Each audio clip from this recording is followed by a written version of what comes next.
E agora eu queria falar de uma coisa que é um assunto que, cara, eu acho que da Bíblia é um dos assuntos que eu mais estudei, que é escatologia, que são os tempos Finais. finais. O que está acontecendo? A gente está vivendo os tempos finais, há sinais, segundo a Bíblia, proféticos, e a gente não falou dessa pedra Ah, tá. Isso também. aqui é uma coisa simples. Depois eu falo Tá dela. bom.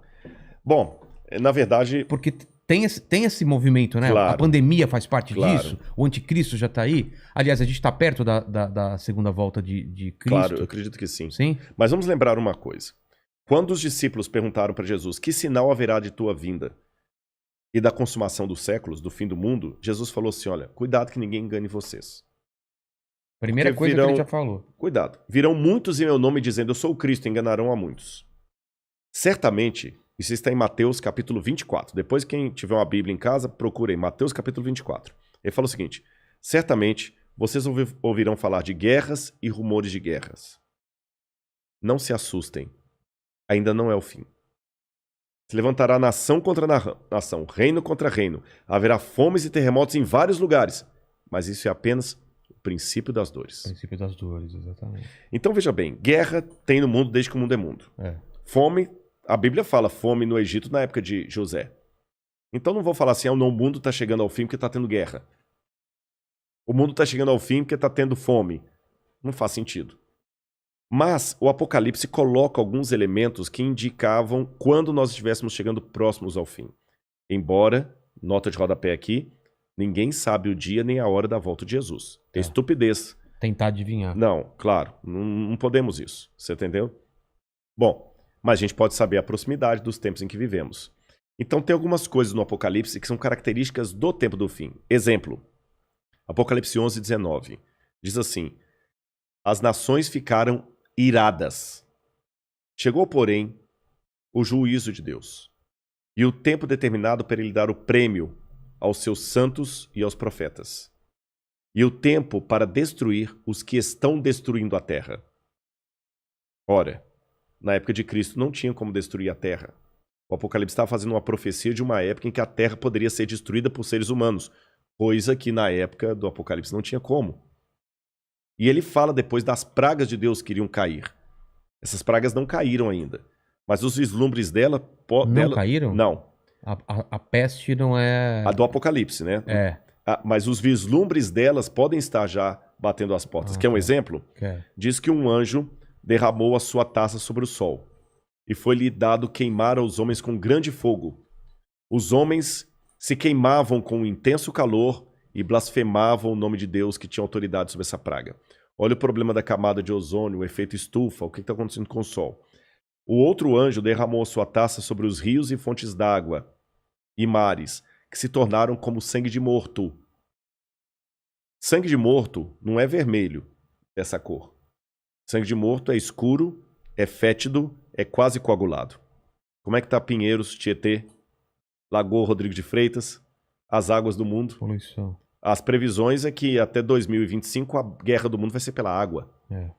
Fala do anticristo, que ia dominar o mundo inteiro de uma maneira algorítmica, pacífica, porque é um algoritmo, o 666. O que é o 666? O que é o 666? Na época do Antigo Testamento, Deus deu algumas normas para os judeus. O povo do Oriente Médio, ele é muito simbólico, sabe? Ele tem muito esse lance do símbolo que aqui no Ocidente a gente perde. Então o judeu pode olhar, ele usa o paiot, que significa alguma coisa, o kippah, que é aquele chapeuzinho na cabeça. E Deus falou o seguinte: olha, vocês vão pegar a lei de Deus, escrever um resumo da lei de Deus e vão colocar por frontal entre os olhos, numa caixinha aqui, e também na mão de vocês. O judeu hoje usa na mão esquerda. É. Pode olhar aqui no Muro das Lamentações, você vê o judeu orando lá, né? Baruch atah Beshem Adonai Eloheinu melech haolam. E ele vai orando no muro e ele tá com aquela caixinha preta aqui e outra na mão. Aí no Apocalipse a gente vê que o inimigo, o diabo, que se vale do anticristo, assim como Deus envia o Cristo... O anticristo é a versão do Cristo pro demônio. Pro demônio, É. o anticristo. Ele faz uma paródia de Cristo.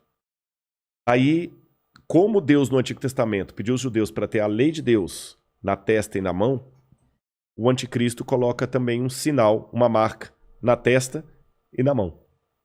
Então significa uma época em que a lei de Deus vai ser questionada.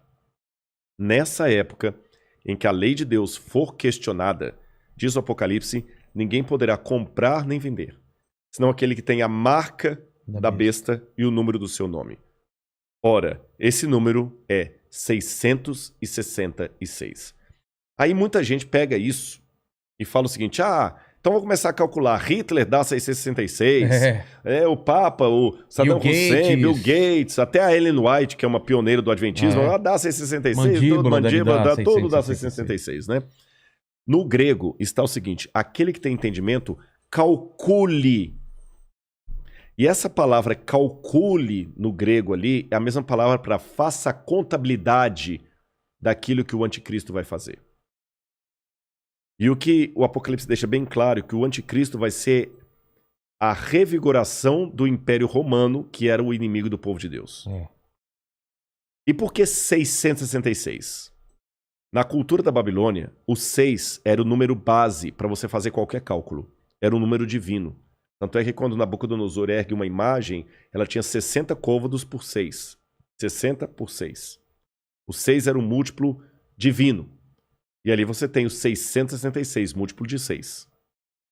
Agora o Apocalipse fala que ele vai controlar a economia. Os povos da terra vão segui-lo. Ninguém vai poder, falando quem pode pelejar com ele. E o que nós estamos vendo agora é o mundo caminhando pela primeira vez na história para uma unificação mundial. De moeda? De tudo. Parece até teoria da conspiração que eu vou falar, mas não é. O mundo está caminhando para uma unificação. Rodrigo, mas nunca. Aqui no Brasil mesmo a gente vê a briga dos de esquerda com os de direita. O pessoal não está entendendo. Essa unificação não significa unificação de mente, mas unificação de propósito.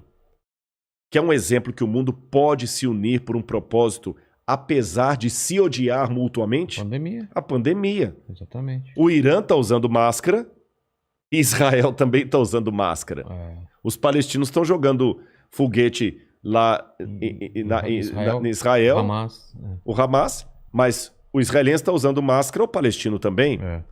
O egípcio está usando álcool em gel, o iraniano está usando álcool em gel, o americano está usando álcool em gel, o russo está usando álcool em gel, então o Putin está usando álcool em gel.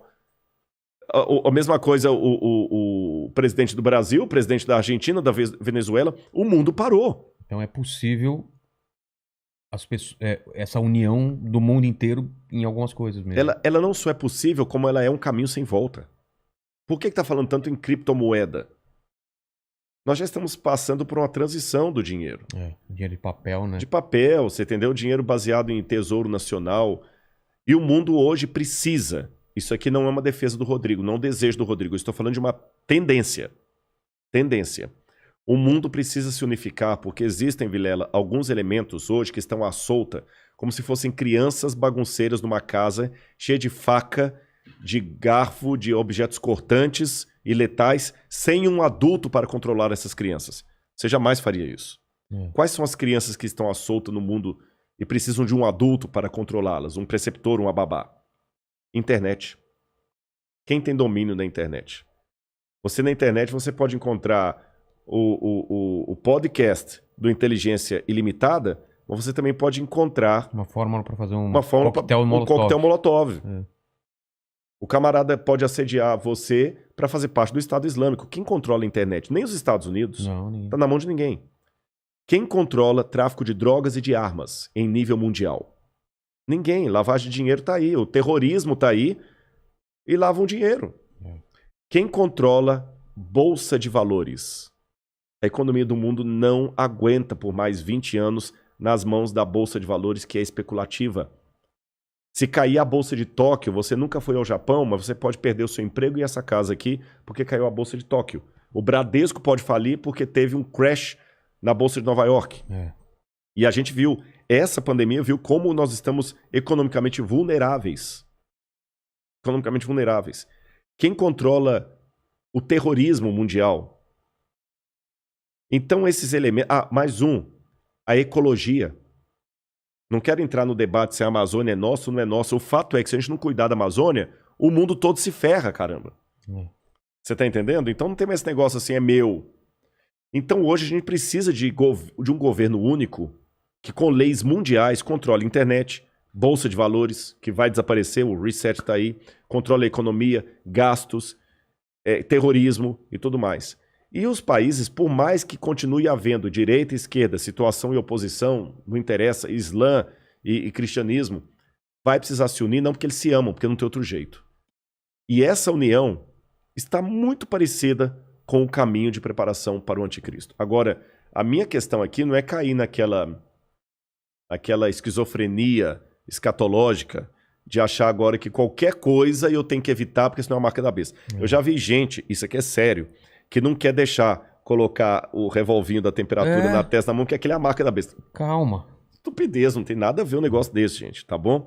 Agora, quando esse governo único se interpuser entre a minha fidelidade a Deus e a minha fidelidade ao Estado, esse é o único momento em que eu estou livre perante Deus para ter uma desobediência civil, social.